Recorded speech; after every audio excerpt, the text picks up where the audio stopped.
Buenos días, amados hermanos, deseando que se encuentren bien en el Señor y un gozo y una alegría poder estar en la congregación de los santos. Les invito a que oremos antes de dar inicio a nuestra escuela dominical. Dios Todopoderoso que estás en los cielos, gracias te damos, Señor, porque tú has sido bueno y para siempre es tu misericordia y tu verdad, Señor.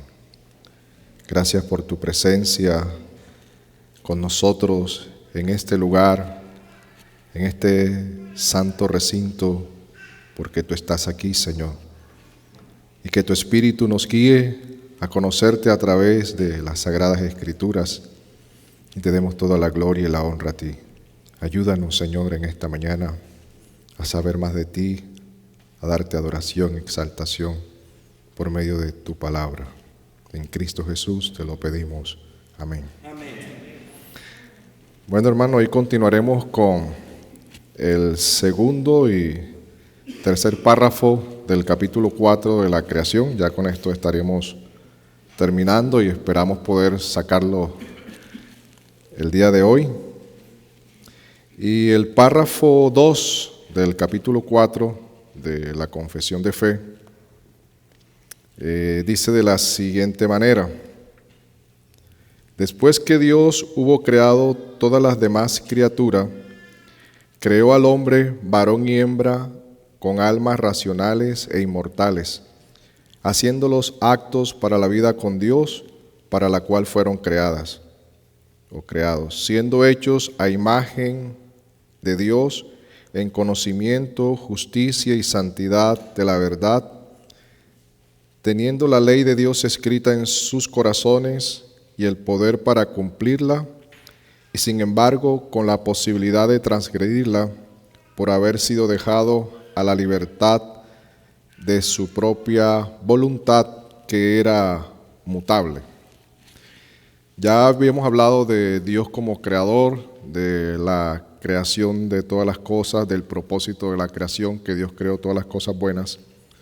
Pero este párrafo ahora se enfoca particularmente en que Dios, después de haber creado todas las cosas, al hombre lo creó de una manera especial. Y dice el punto 1 de este párrafo: después que Dios hubo creado todas las demás criaturas, creó al hombre varón y hembra. Lo creó de último. Y dice Génesis capítulo 1, versículo 27. Dice las Escrituras que creó Dios al hombre a su imagen de Dios lo creó, varón y hembra. Y hermanos, habíamos hablado que Dios creó todas las cosas. Y dentro del capítulo de Génesis que estuvimos viendo, Dios siempre decía, y dijo Dios, y dijo Dios, y Dios dijo, haya, y Dios dijo, produzca. En esos 5 días que Él creó todas las cosas visibles, los cielos y la tierra. Pero en el caso del hombre fue muy diferente. Dios se involucra directamente para crearlo. Ahora Él dice, hagamos al hombre. No fue una creación en el sentido de que Dios dijo y fue, sino que la Biblia dice, hagamos al hombre. Y este pasaje con relación a la Trinidad ya lo explicó el pastor Javier en el capítulo de la Trinidad. Pero el testimonio de las Escrituras es que Dios creó directamente al hombre. Y así nos lo dejan ver varios pasajes en la Biblia. Por decirle, Job capítulo 10, versículo 8, Job reconoce y dice que tus manos me formaron, tus manos me hicieron. Y el Salmo 119, versículo 73, También el salmista dice, tus manos me hicieron y me formaron. Y hay un salmo que nos deja ver de una manera muy hermosa cómo Dios se involucra en la creación de nosotros como seres humanos, como personas. Y es el Salmo 139, versículo del 13 al 15. Lo voy a leer en la Reina Valera y después lo voy a leer en la versión Nueva Traducción Viviente para que veamos una ilustración un poco más ampliada. Pero dice el Salmo 139, versículo 13 al 15, porque tú formaste mis entrañas, tú me hiciste en el vientre de mi madre. Te alabaré porque formidable y maravillosa son tus obras. Estoy maravillado y mi alma lo sabe muy bien. No fue encubierto de ti mi cuerpo, bien en oculto fui formado y entretejido en lo más profundo de la tierra. Y la Nueva Traducción Viviente dice de la siguiente manera: tú creaste las delicadas partes internas de mi cuerpo. Hermano, cada órgano que nosotros tenemos, Dios las hizo, las creó, las formó de una forma muy delicada. Y dice, y me entretejiste en el vientre de mi madre. Gracias por hacerme tan maravillosamente complejo. Y hermano, el cuerpo humano es complejo. Funciona de una manera tan armoniosa. Y sigue diciendo, gracias por hacerme tan maravillosamente complejo. Y dice, tu fino trabajo es maravilloso. Lo sé muy bien. El fino trabajo de haber hecho al hombre. Y estamos hablando solamente de la parte del cuerpo. Y sigue diciendo, tú me observabas mientras iba cobrando forma en secreto, mientras se entretejían mis partes en la oscuridad de la matriz. Hay un salmo que dice, mis ojos, mi embrión vieron tus ojos. Y hermano, dice Hebreos también con relación a Cristo, que el Padre le preparó cuerpo.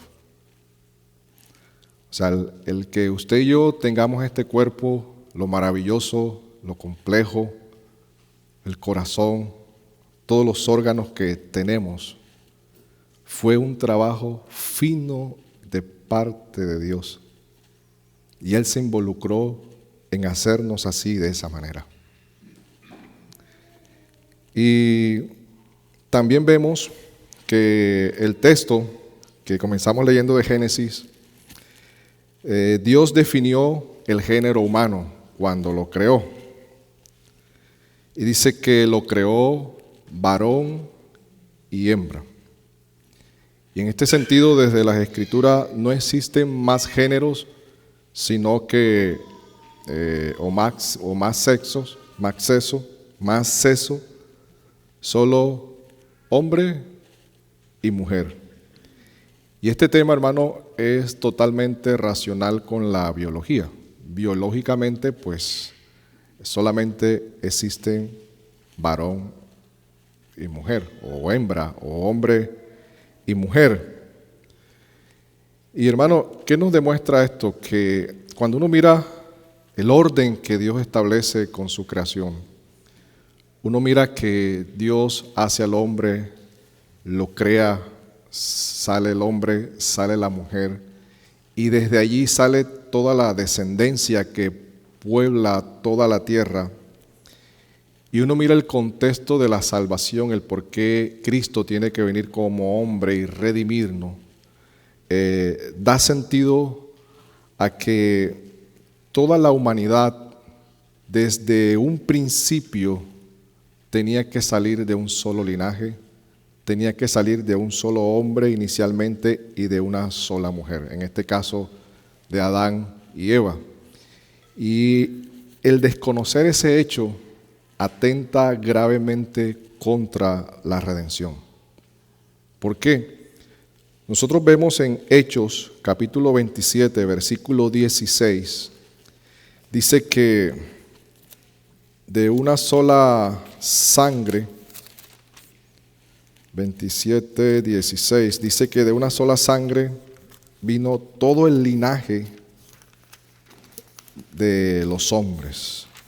Hechos 27, 16, dice, y habiendo, bueno, aquí lo tengo, Hechos 17, 16, no, creo que tengo el texto cruzado, pero dice, y de una sangre ha hecho todo el linaje de los hombres, para que habiten sobre la faz de la tierra, de un solo linaje.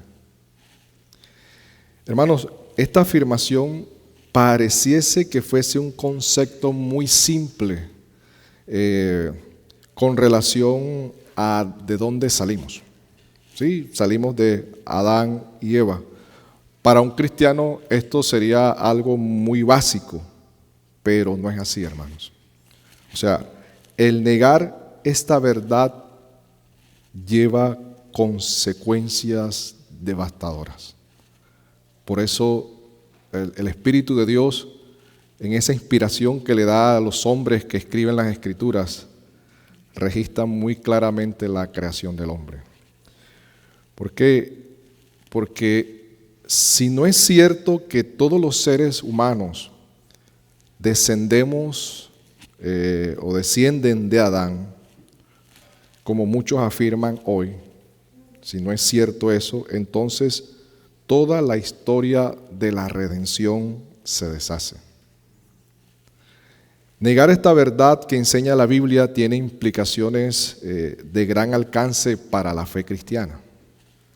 Por eso uno ve muchas veces los enemigos de la fe, ¿no? Que salimos del mono, que salimos de esto, y no salimos de unos padres originales. Eso, aunque usted crea, esos son artimañas desde el mismo Satanás y desde el mismo razonamiento del hombre para atentar contra la redención y la salvación que Dios ha creado para el hombre.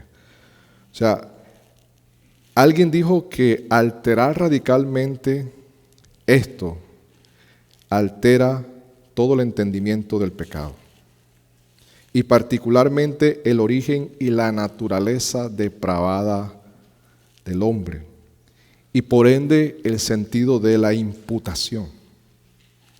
Miren hasta dónde afecta el negar esta realidad.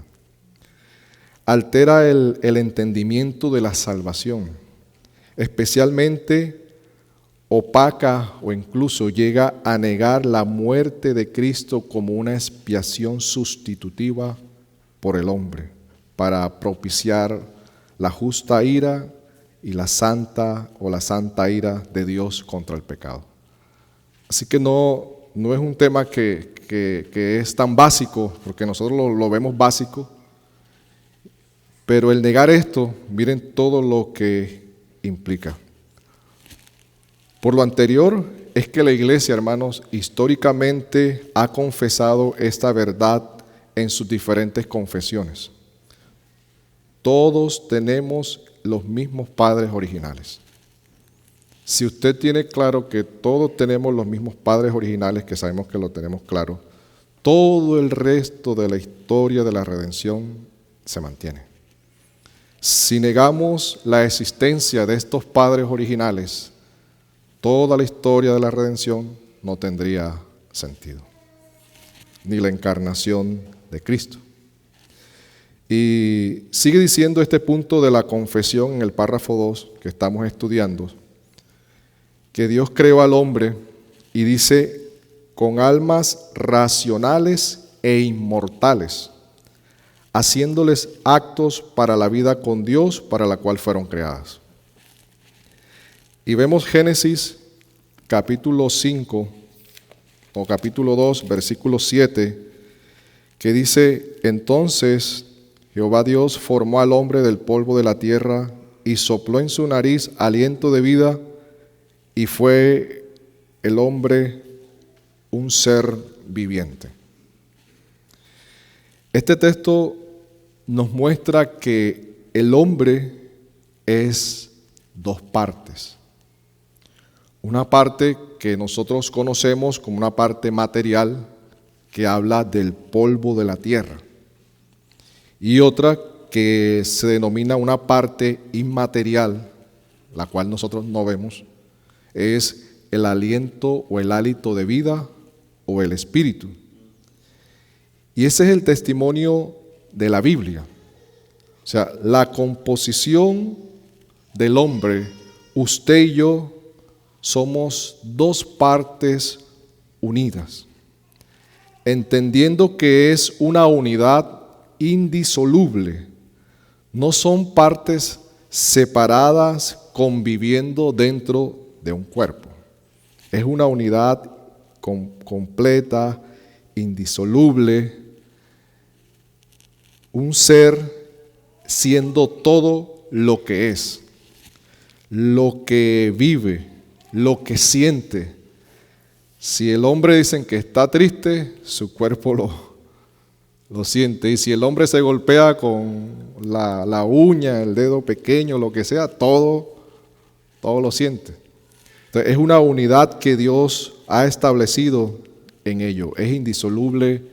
Y la única forma de separación entre esas dos partes es la muerte. Es la muerte.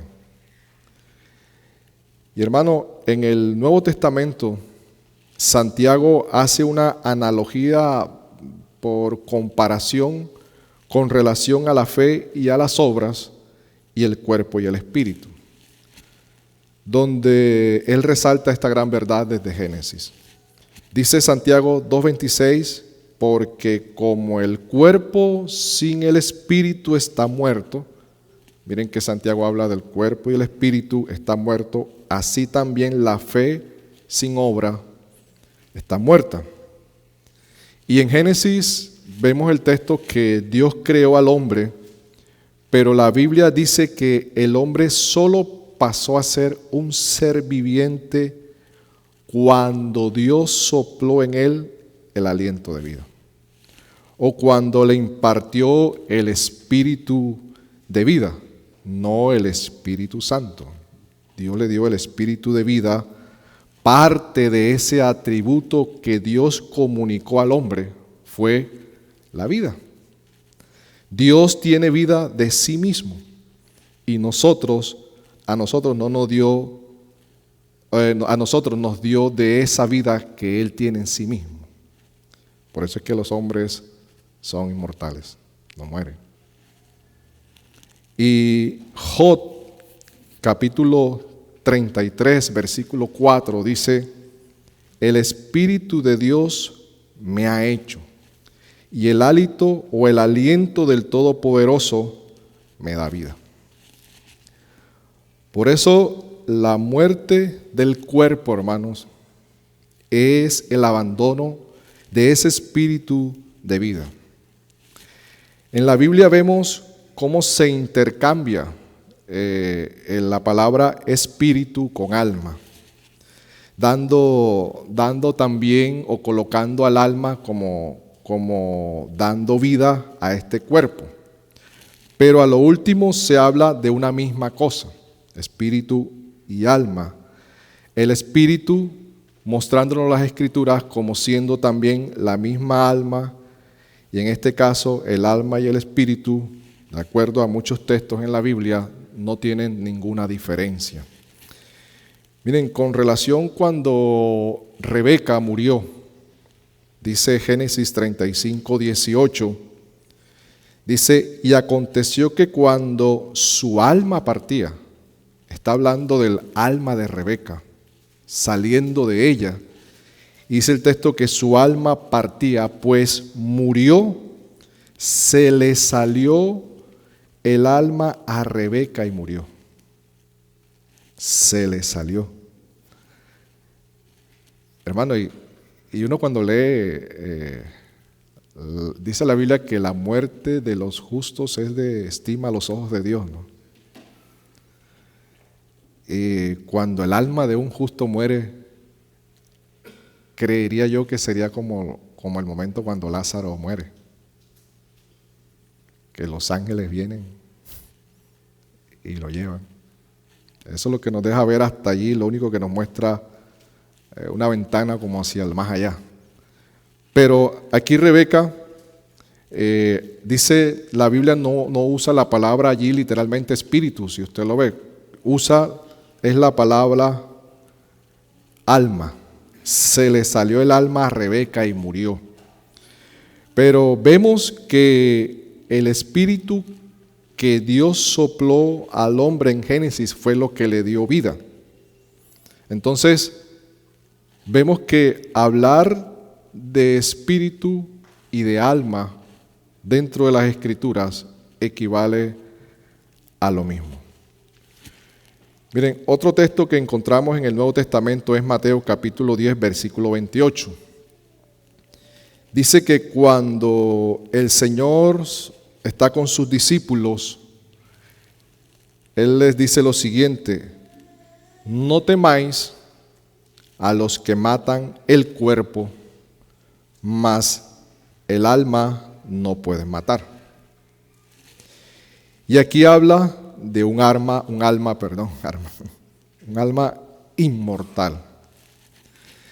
El hombre no puede matar el alma, pero sí puede matar el cuerpo.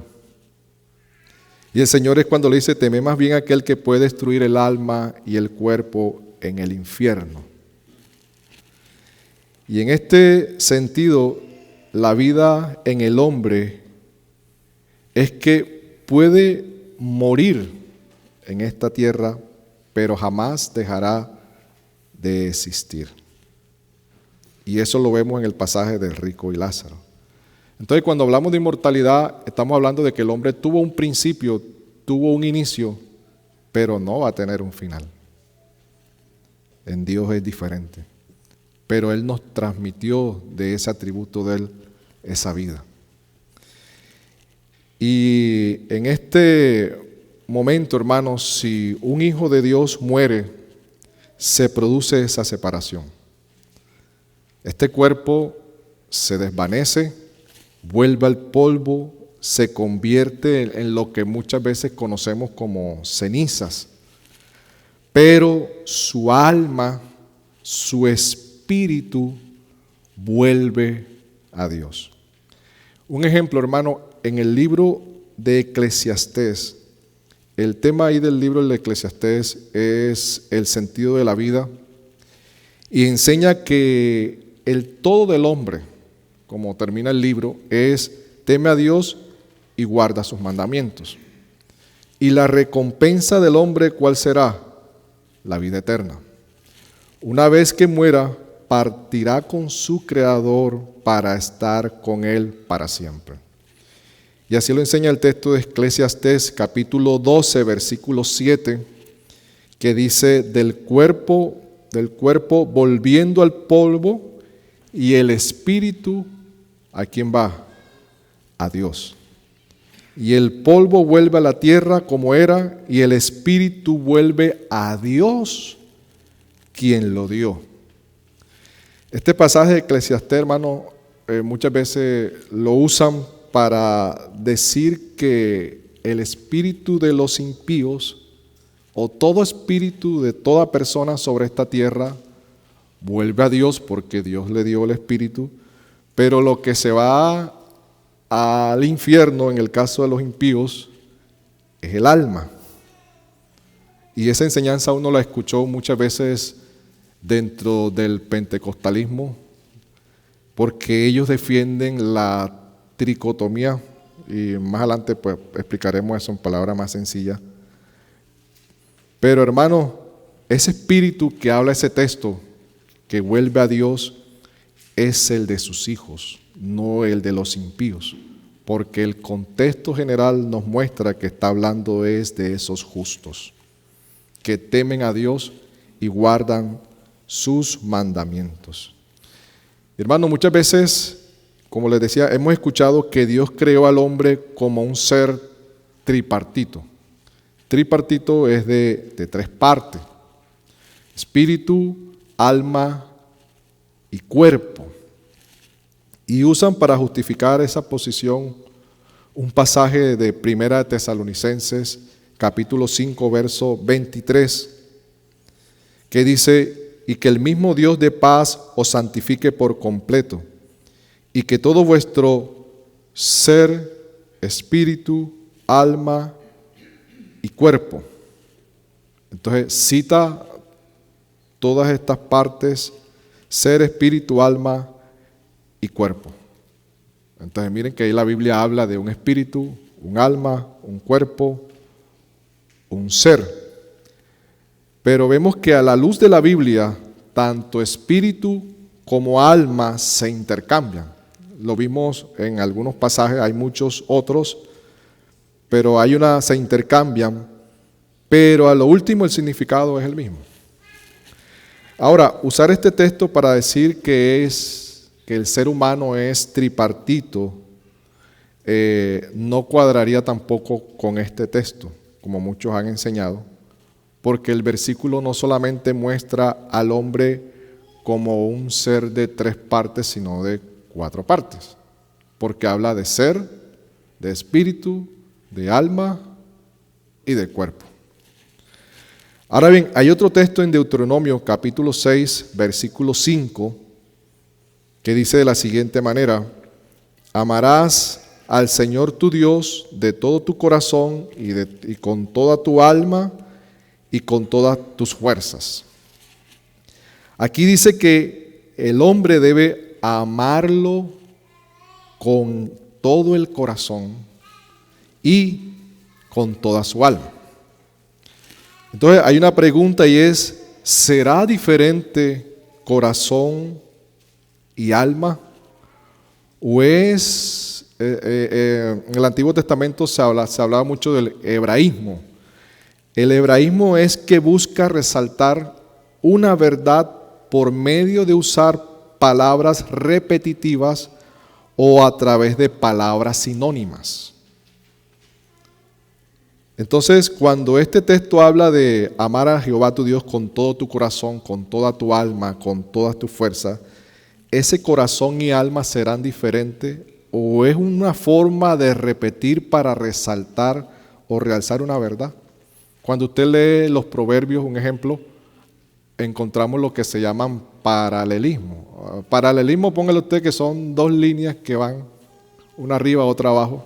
Son iguales, pero pongámosle que una es amarilla y la otra es verde, pero son iguales. En este caso hay paralelismos que son sintéticos. O sea, sintético es que usa aquí unas palabras, pero las de abajo tienen el mismo significado de la de arriba, pero en diferente forma. No sé si me entendieron hasta allí. Aquí está usando lo mismo. Está usando palabras que son sinónimas para resaltar una verdad. ¿Cómo nosotros encontramos esto? A través de las Escrituras. La misma palabra de Dios siempre nos da la respuesta.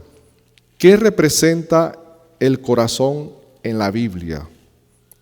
Inclusive en la misma naturaleza de nosotros, en la misma parte médica. ¿Qué representa el corazón? Representa vida. Representa vida. ¿Qué representa el alma? Como vimos con Rebeca, cuando se le salió el alma al cuerpo. Representa vida. ¿Qué representa el espíritu que Dios colocó en usted y en mí? Representa vida. Ahí están las facultades del hombre con relación a la voluntad, a las emociones, a la conciencia, a la razón. con las cuales Dios nos hizo actos para estar y tener una relación y una comunión con Él, en ese espíritu, en esa alma. Y tanto Tesalonicenses como Deuteronomio habla del cuerpo y del espíritu, pero usando palabras sinónimas: cuerpo y fuerzas. Y habla de ser, espíritu, alma y corazón. Ahora, el contexto general de la Biblia es que Dios creó al hombre un ser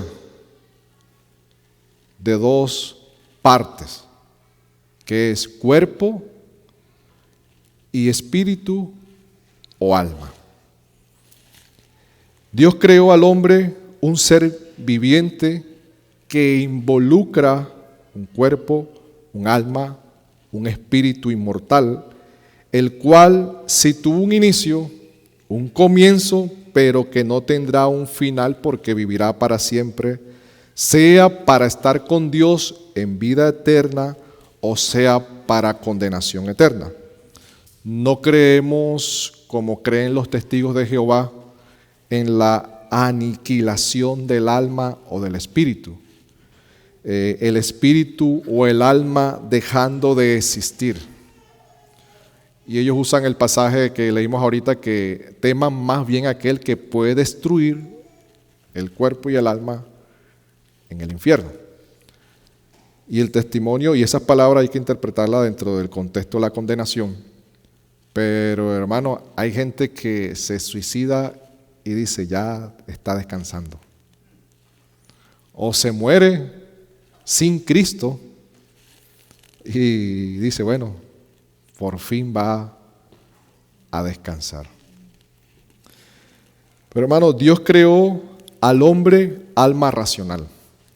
El hombre es un ser pensante y esa es la forma con la cual puede relacionarse con Dios. Dios establece la verdad. No es el hombre.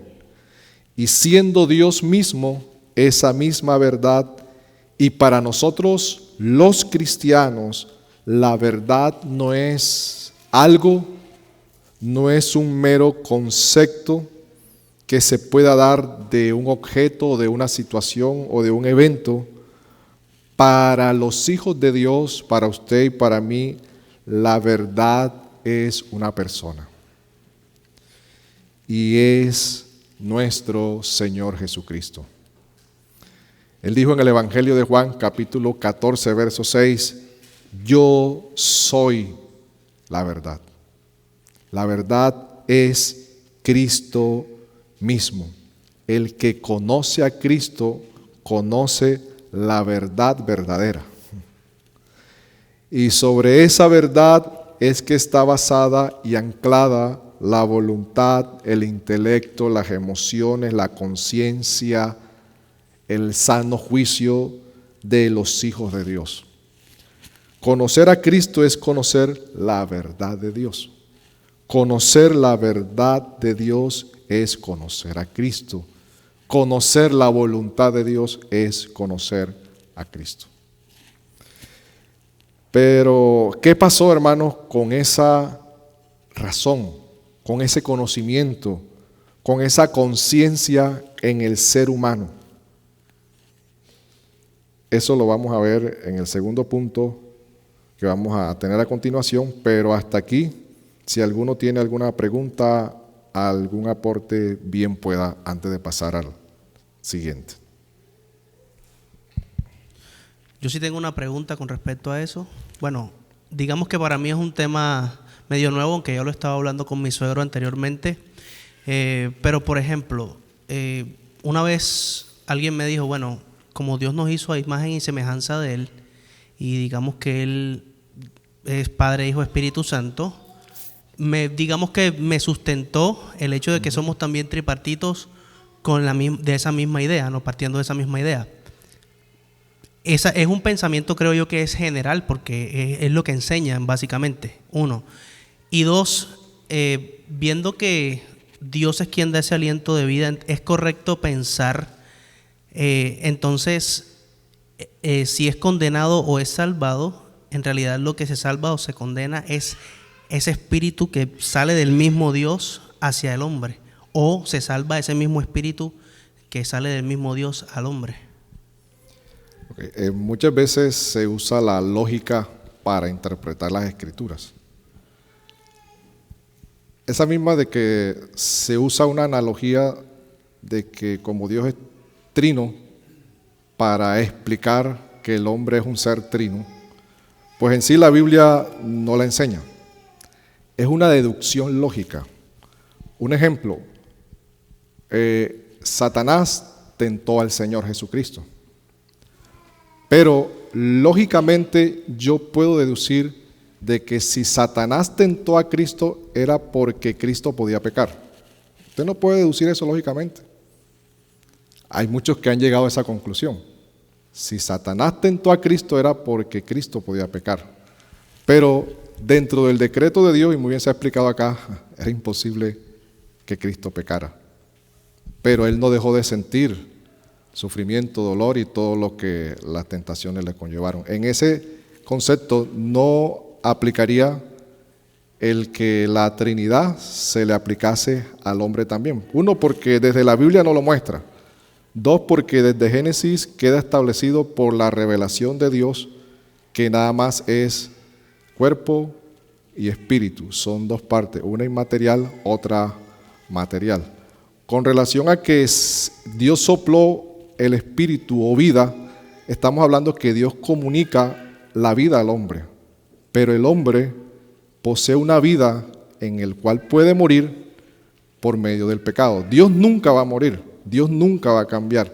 Nosotros sí somos mutables, pero es la prueba de que ese espíritu no muere, sino que trasciende. El problema está en que ese espíritu está muerto en delitos y pecados. ¿Qué sucede con ese espíritu? Tiene que haber un nuevo nacimiento, tiene que haber una regeneración para poder entrar en el cielo. Hay un cambio de espíritu, hay un nuevo nacimiento por medio del Espíritu Santo. Es el Espíritu de Cristo el que está en nosotros ahora y nos da vida y perdona nuestros pecados, y en la glorificación seremos tanto de espíritu, alma y cuerpo totalmente transformados a la gloria de Dios. No sé si los pastores tienen algo adicional para responderle a... Sí, no, desde el principio, cuando hablamos me llamó mucho la atención que somos hijos de Dios, ¿verdad? Porque portamos la imagen de Dios. Y entonces Jonathan estuvo enseñando en la escuela dominical el miércoles que esa creencia está fuertemente metida no solo en incrédulos, sino en muchos creyentes, diciendo todos somos hijos de Dios porque somos hechos a su imagen. Pero la Biblia, viéndola cuidadosamente, no enseña eso. Enseña que solo hay dos clases de hombres: hijos de Dios y hijos del diablo. Y esa doctrina está clara por todos los textos de las Escrituras. Entonces tenemos que tener bien clara primero esa diferencia: hijos de Dios, hijos del diablo, debido a lo que viene después. Ahora, la confusión, yo creo, más fuerte que se encuentra en cuanto es clara la composición de nosotros, pero el texto fuerte para la posición es, como dijimos, 1 Tesalonicenses 5:23. Pero como les digo, ese texto no le podemos sacar la vuelta primero porque es doctrina. Entonces está bien claro el texto y no cambia lo que se enseña, porque hay ciertas palabras que descuidamos. Por ejemplo, ¿de qué está hablando el texto? Dice, y el mismo Dios de paz, y la palabra que se subraya ahí es os santifique. Os santifique. Si subrayamos esa palabra, y pregunto, ¿quién santifica? ¿Cómo un hombre es santificado? Todo el mundo va a decir, es el Espíritu Santo de Dios morando en él. Exactamente. Es el Espíritu. Solamente somos santificados a través de la obra del Espíritu Santo, que vino cuando Cristo murió y resucitó, y entonces ahora el Espíritu venía a nosotros. Por eso ya no los dejaré huérfanos, vendré a vosotros y estaré por el Espíritu. Entonces un cristiano, y por eso Pablo usa aquí, dice, y el mismo Dios de paz os santifique por completo y todo vuestro ser, o sea, por completo, ¿en qué forma? Todo vuestro ser, y ahí se refiere al hombre, espíritu y alma y cuerpo. Hablando de esas tres cosas, estamos viendo nosotros que el hombre es alma y cuerpo, y como lo dijiste bien correctamente, es sinónimo en todas las escrituras, alma o cuerpo. Así que el hombre es un alma y un cuerpo, pero el Espíritu Santo, lo que Pablo está diciendo, que lo que lo santifica en este caso es el Espíritu de Dios en él. Ahora, cuando el Espíritu de Dios está en nosotros, no es parte de nosotros, sino está en nosotros. ¿Se me entiende? Por eso Él nunca peca, Él nunca se contamina. Es una confusión tremenda en nosotros. El Espíritu de Dios en nosotros, porque yo decía, Dios mío, ¿por qué dices que no pecamos? ¿Y por qué la Biblia dice que pecamos? ¿Me entiende? Entonces, es que el Espíritu de Dios que mora dentro de nosotros no peca.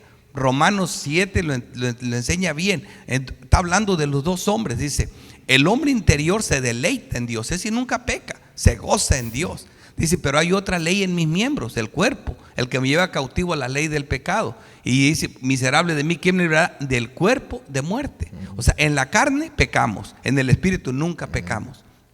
Y se refiere al Espíritu de Dios morando dentro del creyente para precisamente esa palabra, santificar. Entonces yo veo, ahí solamente veo lo que está diciendo Pablo es que el hombre, que es cuerpo y alma, está siendo santificado por el Espíritu Santo. Y eso es un creyente completo, un creyente en su plenitud. Ahora, también Efesios 2 dice que los incrédulos, que también son cuerpo y alma, el espíritu de Satanás opera en ellos y los conduce. O sea, prácticamente también hay un tercero ahí, ¿verdad? Pero es el espíritu del diablo. Entonces, en ese sentido, pero eso no es parte de nosotros, es el espíritu del diablo en ellos, o el espíritu de Dios en nosotros, pero nuestro ser es cuerpo y alma, ¿verdad? Y como decimos nosotros, me gustó también otra cosa que se entiende cuando dijiste que cuando nos enfermamos, por ejemplo, esta unión es bien clara. Por ejemplo, cuando un ser enferma, me llama mucho la atención lo que explicaste, porque hay que entenderlo bien, así como lo dijiste. Mira, si yo estoy sufriendo de que me duele un órgano de mi cuerpo y la gente me puede encontrar llorando porque hay un órgano. ¿Qué tienes? Me está doliendo mucho el hígado, siento un dolor muy grande, o el corazón. Entonces un órgano en mi cuerpo me está doliendo mucho y me hace llorar. Pero también puede llegar una persona y me ve llorando. ¿Y qué tienes? Nomás recibí una noticia mala, que mi hijo se accidentó. Entonces eso me va a hacer llorar horriblemente, pero mi cuerpo no tiene nada, sino es una noticia. Así que la que está sufriendo en ese aspecto es el alma que recibió una noticia, ¿verdad? Entonces tanto lo que el cuerpo hace en nosotros como el alma nos afecta. Por esa razón Cristo se ponía en la alegoría que teníamos que comer su cuerpo y beber su sangre, para referirme, así como su cuerpo, el cuerpo de tierra, de polvo, come y bebe, también su alma come y bebe. La diferencia es que el alma de ustedes solo come y bebe a Cristo. Y ahí es donde está la diferencia. Creo porque es complicado el tema, un poquito que nos pueda servir. Gracias. Pero debe de haber más preguntas y con confianza es el momento para hacerlas. Sí, bueno, yo pues creía también que el hombre era tripartito, ¿verdad? Es lo que nos enseñaban. Y hoy me quedó claro que no es así, ¿verdad? Y yo tenía una confusión en eso, porque decía yo, ¿cómo puede ser posible esto? Pero ahora ya lo entendí.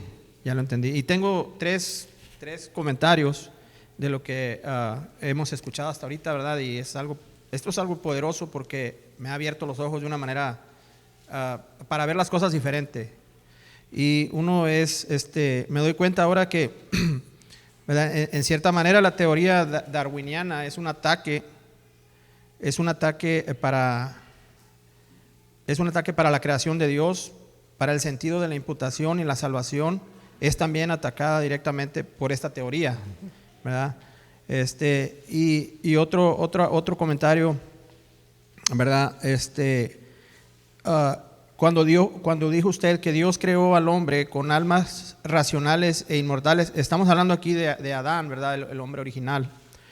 Y yo creo que también lo creó corríjame si estoy equivocado, para hacer lo bueno, ¿verdad? A él. En este sentido, cuando el hombre cae, es cuando ya queda incapacitado para hacer lo bueno.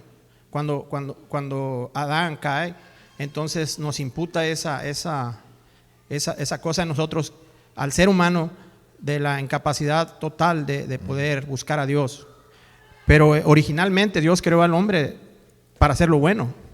O sea, en este sentido también, cuando uno muere en Cristo y vamos a estar con Él, ahora ya no somos esclavos del pecado, más bien somos esclavos de hacer lo bueno allá cuando estemos con Él, porque vamos ahora no poder pecar en aquel tiempo.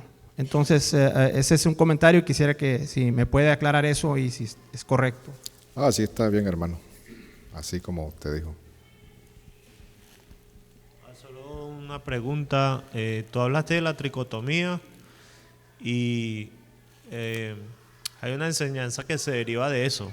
O sea, quisiera que si la podrías repetir, o sea, los pentecostales que enseñan, o sea, ¿qué derivan de eso? Que tú lo dijiste, pero como que quiero que me quede claro para saber. Ellos inclusive usan lo que dijo nuestro hermano de que si Dios es trino, entonces la imagen y semejanza tiene que ser que es Padre, Hijo y Espíritu Santo. Pero inclusive hablar de imagen y semejanza porque Él es trino nos llevaría a que entonces tenemos que meter el cuerpo físico como parte de esa imagen. No sé si logra. Ellos dicen, si la imagen y semejanza es que somos tripartitos, porque Dios es Padre, Hijo, Espíritu Santo, entonces tocaría incluir que esa imagen y semejanza incluye un cuerpo físico. Y no, entonces el tema es que en qué somos imagen y semejanza de Dios. Eso lo vamos a ver más adelante si nos da el espacio. Pero el pentecostalismo enseña que somos espíritu, alma y cuerpo. Inclusive, me acuerdo mucho que decían, el espíritu del hombre, y eso era una confusión que ni ellos mismos lo tienen claro, lo que decía mi hermano Juan, porque el espíritu del hombre vuelve a Dios quien lo dio, el pasaje de Eclesiastés. Entonces, mira hasta dónde llega. Se dice que todo espíritu, tanto de hombre impío, pecador, como de justo, vuelven a Dios. Porque Dios, es lo que ellos sostienen, porque Dios lo dio.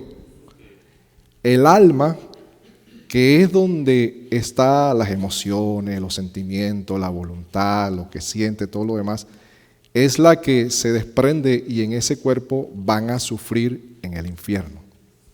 Eso es lo que se sostiene. Y hay muchos pasajes que ellos usan, el de Tesalonicenses, no recuerdo cuál otro más, pero usan esos pasajes. No, el hombre es tricótomo, espíritu, alma y cuerpo. Y desde allí desarrollan toda su doctrina. Pero como decía nuestro hermano Juan, eso atenta contra la misma imputación. ¿Por qué? Porque nosotros somos seres totalmente depravados, que nuestro espíritu está totalmente incapacitado, muerto en sus delitos y pecados. ¿Cómo Dios va a recibir un espíritu de un hombre pecador muerto en sus delitos y pecados si la Biblia dice que allá no entrará cosa inmunda? Entonces es como si dijera, no, es que el espíritu es inocente, es limpio, es puro porque es la vida, porque es Dios, pero la que peca es el alma. E inclusive eso se deriva de una enseñanza del gnosticismo.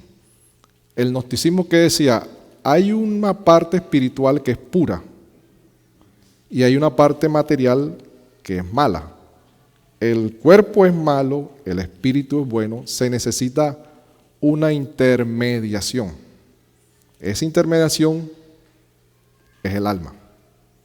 Y de allí se desprende todo eso que inclusive afectó la teología de los pentecostales en comprender la composición del ser humano. ¿Qué une el espíritu y el alma? ¿Qué une el espíritu y el cuerpo? En sentir, en hacer voluntad, en sufrir, en sentirse triste, alegre. ¿Qué es lo que lo une? El alma. El espíritu da vida, está el cuerpo, pero el alma es la que le da sentido a esa vida. La Biblia dice, no, es un cuerpo y es un espíritu, y en ese espíritu están sentadas las facultades del ser humano. Entonces, por eso es que cuando Juan habla de Cristo como el verbo, los griegos entendían o los griegos era difícil aceptar la encarnación de un Dios. Porque ellos decían, ¿cómo un Dios que es puro, santo, se va a convertir en una materia, en un hombre? Para ellos era totalmente irracional y lógico, porque ellos separaban eso. Y es cuando Juan le dice, no, esperen, el logos, el verbo, se hizo carne. Eso chocaba contra esa doctrina que profesaban el gnosticismo o los griegos o la filosofía griega. Por eso es que ellos tropezaban, porque ¿cómo así? La encarnación de un Dios manifestado en carne, eso es imposible. Y la teología del arminianismo atenta bastante contra lo que es la imputación, el pecado original, la condenación, muchas otras cosas. Fíjense, ustedes y yo muriendo, el impío muriendo, entonces para allá coge el espíritu, acá se queda el cuerpo y para allá abajo el alma, una separación pero la Biblia no enseña eso. Bueno, yo nada más quiero darle las gracias por esa enseñanza que nos está dando, porque ya todo lo que usted dijo de los errores, una vez nos dieron una enseñanza en el pentecostalismo, donde estuvimos hace tiempo, ya hasta se me había olvidado. Me dejó confundida porque ahí decían que si, como usted dijo, ¿no?, que como Dios nos hizo imagen y semejanza de Él, éramos tripartitos, 3 partes, alma, cuerpo y espíritu. Entonces cuando nosotros moríamos, cuando Él sopló aliento de vida, entonces eso le pertenecía a Él, y cuando moríamos volvía a Él, ¿verdad?, que lo había dado. Y yo me quedaba confundida y pues nunca dije nada y olvidé esa enseñanza, pero ahorita ya me quedó bien claro, porque yo siempre tuve duda de que, bueno, entonces el alma, el espíritu y todo aquello que nos enseñaron, pues yo me quedé confundida, y ahorita le doy gracias porque ya lo entendí bien. Que claro, tampoco había creído tanto aquella teoría, pero es bueno, hermano, que nos enseñen más cosas para salir de los errores en los cuales estuvimos, y nosotros estamos aprendiendo ahora una verdad, ¿verdad? Es todo. Gracias. Gloria al Señor, hermano. Entonces la conclusión sería, como dice en Génesis 2:7, entonces Jehová Dios formó al hombre del polvo de la tierra y sopló en su nariz aliento de vida, y fue el hombre un ser viviente. El aspecto material es del polvo de la tierra. La composición dice sopló aspecto espiritual. En Génesis 3 dice, con el sudor de tu rostro comerás el pan hasta que vuelva a la tierra, porque de ella fuiste tomado, polvo eres y al polvo volverás. Es más que cuerpo. En Mateo 10:28 dice, no temáis a los que matan el cuerpo, mas el alma no mata, teme más bien a aquel que puede destruir el alma y el cuerpo en el infierno. Y vemos en Eclesiastes 2:17 dice, y el polvo vuelve a la tierra y como era, y el espíritu vuelve a Dios que lo dio. Así es, para los hijos de Dios. Bueno, hermanos, no se nos acabó el tiempo. Seguiremos en próxima escuela terminando estos puntos. Oremos antes de finalizar. Señor Dios Todopoderoso, te damos gracias en Jesucristo. Gracias por tu palabra, Señor, porque es la única que nos hace libres, Señor. Tú dices, y conoceréis la verdad, y la verdad os hará libre, y tú eres quien nos das esa libertad, Señor. Ayúdanos cada día a seguir conociéndote, conociendo tu palabra, Señor, para adorarte en esa santidad, Señor, en esa verdad que tú has dejado a través de tu palabra. Continuamos en este lugar, Señor, y que tu Espíritu Santo nos continúe guiando para tu gloria y tu honra en Cristo Jesús, nuestro único y suficiente Salvador. Amén.